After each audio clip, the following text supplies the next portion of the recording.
Hi friends, welcome to our channel. ఈరోజు ఈ వీడియోలో మనం 9th class maths chapter 4 lines and యాంగిల్స్లోని ఎక్సర్సైజ్ 4.3 నుండి క్వశ్చన్స్ చూద్దాము. సో ఈ వీడియోలో 6-7 క్వశ్చన్స్ చూద్దాం. ఒకసారి చూడండి. 6th క్వశ్చన్ ఏమి ఇచ్చాడో, find the value of a and b given that p parallel to q and r parallel to s. ఇక్కడ మనకు ఒక ఫిగర్ ఇచ్చాడు. ఈ ఫిగర్లో పి అనేది ప్యారలల్ టు క్యూ అన్నాడు, ఆర్ అనేది ప్యారలల్ టు ఎస్ అన్నాడు. అయితే ఏం ఫైండ్ అవుట్ చేయమన్నాడు, ఏ అండ్ బి వాల్యూస్ అనేవి ఫైండ్ అవుట్ చేయమన్నాడు. ఓకేనా, ఒకసారి చూడండి ఎలా సాల్వ్ చేయాలో. ఇక్కడ పి అనే లైన్, క్యూ అనే లైన్ ఇవి రెండు కూడా ప్యారలల్ ఉన్నాయి. అలానే ఆర్ లైన్, ఎస్ లైన్ ఇవి రెండు కూడా ప్యారలల్ ఉన్నాయి. ఓకేనా, ఒకసారి చూడండి. గివెన్ దట్, వాళ్ళు ఇచ్చింది రాద్దాం first. Given that p is parallel to q and r is parallel to s. ఓకేనా, సో ఇక్కడ ఫ్రమ్ ఫిగర్ ఒకసారి చూడండి. 2a ఈక్వల్ టు 80 డిగ్రీస్ అవుతుంది కదా. 2a equal to 80 degrees. ఓకేనా, so 2a equal to 80 degrees ఎందుకు అవుతుంది, ఇక్కడ రీజన్ రాయాలి. Corresponding angles are equal. So ఇవి రెండు కూడా కరెస్పాండింగ్ యాంగిల్స్ కదా. సో కరెస్పాండింగ్ యాంగిల్స్ అనేవి ఏంటి, ఈక్వల్ అవుతాయి. So 2a equal to 80 degrees. అప్పుడు ఏ ఈక్వల్ టు ఏమవుతుంది, 80/2. 2 1s 2 4s అంటే ఈక్వల్ టు ఎంత వచ్చింది, 40 డిగ్రీస్ వచ్చింది. సో నెక్స్ట్ అలానే ఇక్కడ చూడండి 80b ఉంది. ఇవి రెండు కూడా ఎలా ఉన్నాయి, ఒకే లైన్ పైన ఉన్నాయి, సేమ్ లైన్ పైన ఉన్నాయి. కాబట్టి ఇవి రెండు కూడా ఏంటి, ఇంటీరియర్ యాంగిల్స్ కదా. So interior angles same side ఉన్నప్పుడు, సేమ్ లైన్ పైన ఉన్నప్పుడు వీటి యొక్క సమ్ అనేది దేనికి ఈక్వల్ అవుతుంది, 180 డిగ్రీస్కి ఈక్వల్ అవుతుంది కదా. సో అది రాద్దాం ఇక్కడ. 80 + b equal to 180 degrees. Reason రాయాలి ఇక్కడ. ఓకేనా, sum of the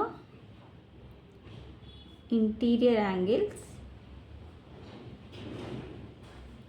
on same side are equal కాదు 180 డిగ్రీస్. ఓకేనా, సో అప్పుడు ఏమవుతుంది, బి ఈక్వల్ టు ఏమవుతుంది, 180 + 80 ఇటు వస్తే ఏమవుతుంది, -80.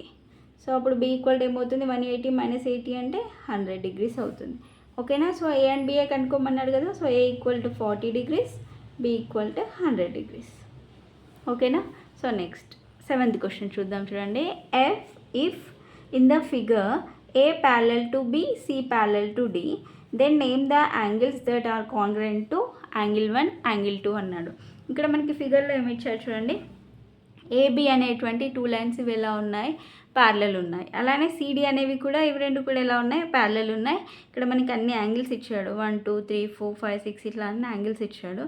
అయితే ఏమన్నాడు, యాంగిల్ 1కి కాంగ్రుయెంట్ ఉండే యాంగిల్స్ అంటే దానికి ఈక్వల్ అయ్యే యాంగిల్స్ కనుక్కోమన్నాడు. అలానే యాంగిల్ 2కి ఈక్వల్ అయ్యే యాంగిల్స్ కనుక్కోమన్నాడు. ఓకేనా, ఒకసారి చూడండి ఎలా రాయాలో. ఫస్ట్ గివెన్ దట్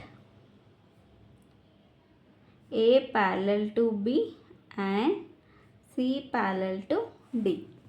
ఓకేనా, సో ఫస్ట్ ఇక్కడ చూడండి. యాంగిల్ 1 ఈక్వల్ టు యాంగిల్ 3 అవుతుంది కదా.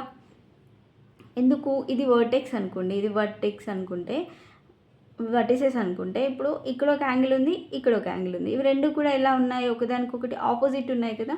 సో ఇట్లా ఉండే యాంగిల్స్ అనేవి ఏమవుతాయంటే ఈక్వల్ అవుతాయి.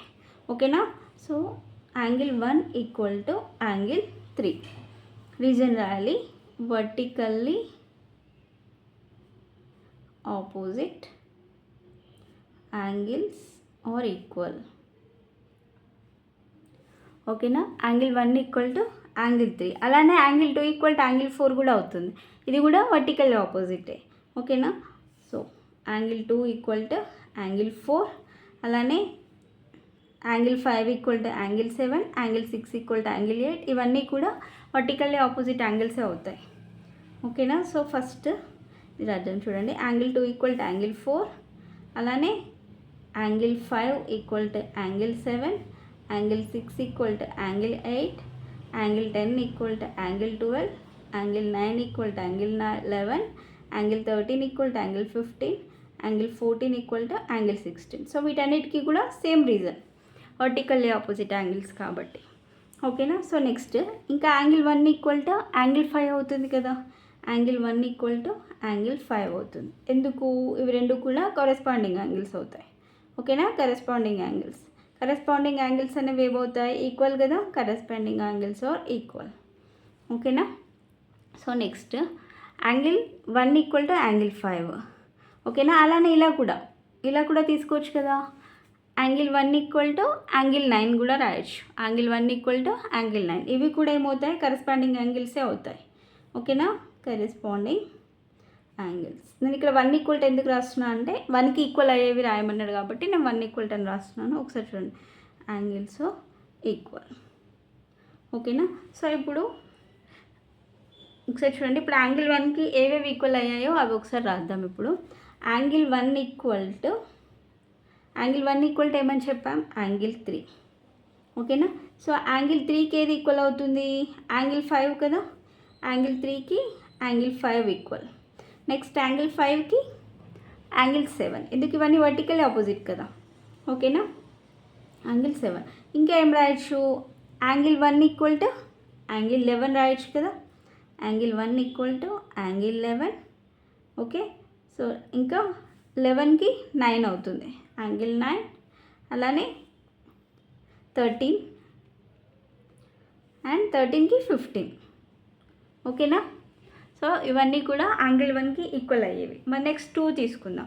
So angle 2 equal to angle 4 అనుకున్నాం ఇక్కడ కదా. ఎందుకు? ఇవి వర్టికల్ ఆపోజిట్స్ అనుకున్నాం కదా. So angle 2 equal to angle 4. ఓకేనా? Angle 2 equal to angle 4. మళ్ళీ యాంగిల్ 4 ఈక్వల్ టు యాంగిల్ 6 కదా. యాంగిల్ 4 ఈక్వల్ టు యాంగిల్ 6 అవుతుంది కదా. మళ్ళీ సేమ్ ఈ వర్టికల్ ఆపోజిట్స్ కదా.